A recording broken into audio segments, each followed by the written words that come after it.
Hello, this is Alec at the Bookloft with the Sci-Fi and Fantasy update for June. If you remember last time I talked about the Hugo Awards. This time the Nebula Awards have been announced, and the winner for the Best Novel is Blackout by Connie Willis, along with All Clear by Connie Willis, as sort of a dual winner. And if you notice, I talked about that before with the Hugo Awards, so that's getting a lot of attention. Perhaps you should check that out. And for the Andre Norton Award, which is a subsection for young adults of the Nebula Awards, Sir Terry Pratchett has won, finally, for I Shall Wear Midnight, which is part of the Tiffany Aching series. And if you enjoyed The Wee Free Men, you should probably give this one a try, too. Congratulations to Sir Terry. Now moving on to a few other releases, things that I really enjoyed and actually have become staff picks since I've read them.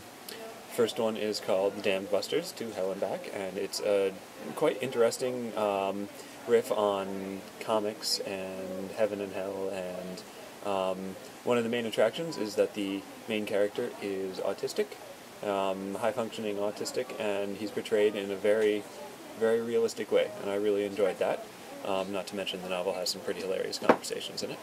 And I talked about this a little bit last time, but it bears mentioning again.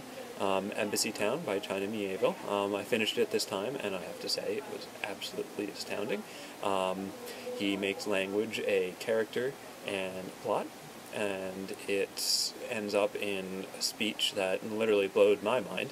So perhaps if you're a lover of language, this is something that you should check out. It's also a space opera, if that helps at all.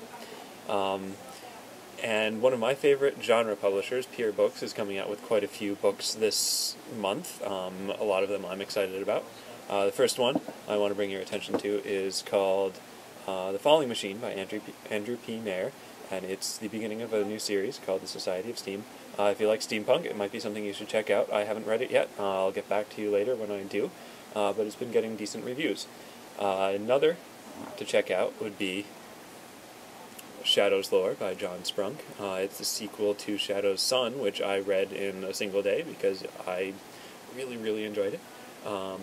So if you either read this first one or are interested in what you see here, try it out. And again, I don't have a copy of this one, unfortunately, right now.